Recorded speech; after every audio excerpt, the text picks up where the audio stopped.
يا رب يا يلا يلا. الله أكبر.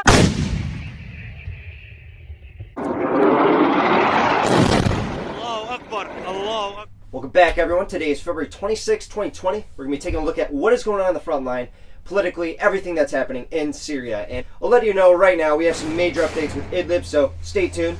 Let's start in the area of Tarfat, though, which is just north of Idlib, and it looks like we have some artillery strikes continuing from yesterday by the Turkish military and their proxies up there. And it looks like 2 civilians were killed in Tarfat, and the reaction by the Russian forces were to patrol that area to go and stop the bombardments, which it did look like it worked. In that area, we don't see any more bombardments. Think what you will of the Russians. They are playing this really, really well. They're showing everybody in Syria, we're the allies that you deserve. We're the allies that you need right now, especially with Turkey doing all of its stuff in Rojava and also Idlib right now. Now let's look at Idlib, okay? Near the Aleppo area, that front line, we don't have much. We see some artillery strikes, but again, this is what I suspected. I don't think there's going to be much movement there, at least in the next couple days. I don't want to go too far out because this war is just, it's wrapping up in Idlib. Now, let's look at this southern area. Syria. Yesterday, we saw that the opposition forces, the rebels, the HTS, Al-Qaeda, Turkish-backed rebels, they were pushing hard into Syria. And even under these circumstances, they have managed to reach the M5 highway just north of Syria. Huge news. And now, with the help of some Turkish artillery, they're getting staged to attack mainland Syria. So they're trying to make that statement. I said this yesterday, and it looks like my predictions are true. They're trying to shut down that M5 highway. They're trying to make the civilian populace not trust the Assad army just as much as they have the last 2 months. The Turkish military, I think, is going to be having some more casualties in this region. As you see, the Russians are, any village you see, they are bombing it to smithereens.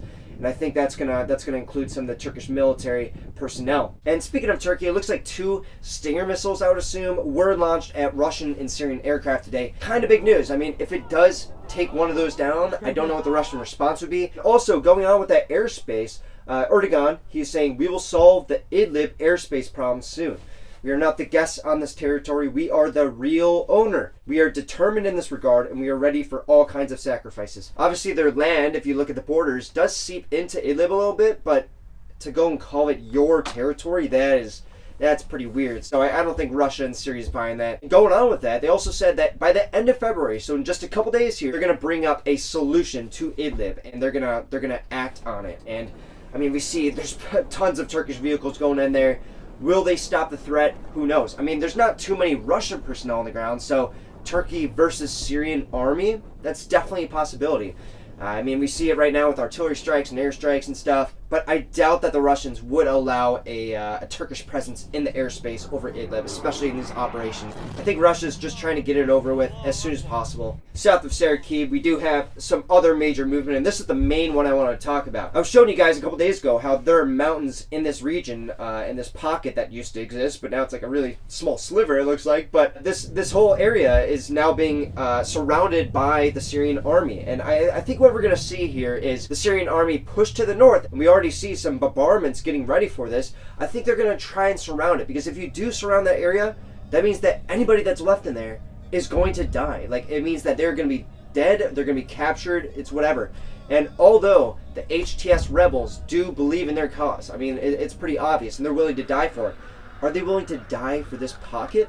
Not too sure. So I think the only way that they can hold this pocket is if more reinforcements from the Syria region, if they push those reinforcements down south and try and relieve some of the pressure and make it so they can keep this pocket, because they have definitely built into these mountains, and it's going to be a major loss if all of those resources that they spent defending and making these tunnels into these mountains are lost in just a couple days. And I suspect tomorrow we're going to see some movement, some more captured territory, and that's going to give us more of an idea of what is going on here. Stay tuned, subscribe if you haven't already. And moving on, the only other news we have in all Syria is in Rojava, and it's in the Tel Tamer region. It looks like 7 employees of the energy authority in Rojava, they got hurt by a mine. Not sure if it's the YPGs or if it's the FSA, but regardless, I bet it was just left over, and they ended up hitting that, and that's pretty sad. But at least nobody was killed as of right now. And going on with that, with the whole Rojava region, obviously this is the U.S.-backed forces. And what we see just yesterday is Trump saying, once again, it is time for the U.S. to pass on the ISIS fight to Russia Iran, Iraq, and Syria, and focus on oil instead. Trump is doing his campaign promises, but this is what everybody in Rojava hated. The internationals and also their community. It's just the capitalistic nature of the U.S. I mean, they can support you really, really awesomely, and they can give you all sorts of benefits, but when push comes to shove, the only thing the U.S. cares about is their interests, and sadly that is just oil, and Trump is very adamant about that. It's the capitalistic nature of the U.S. It is what it is, right? And I hope that Russia can be a better ally to the SDF. I think that, obviously Trump does not want to be in this region too long. Will Russia step in? And I said this a couple days ago. I think this is news that we're going to be looking into a year from now. Right now, we're going to be focusing on Idlib, and I think that's what everybody, including the SDF, is really thinking about right now. What is happening with Turkey and Idlib? What is that going to say about the front line in Rojava? Will they push? Will they not? So that is all the news we have for today. Make sure to subscribe if you haven't already. Like the video. And yeah, I appreciate all the support. So I'll see you guys tomorrow. Peace. الله أكبر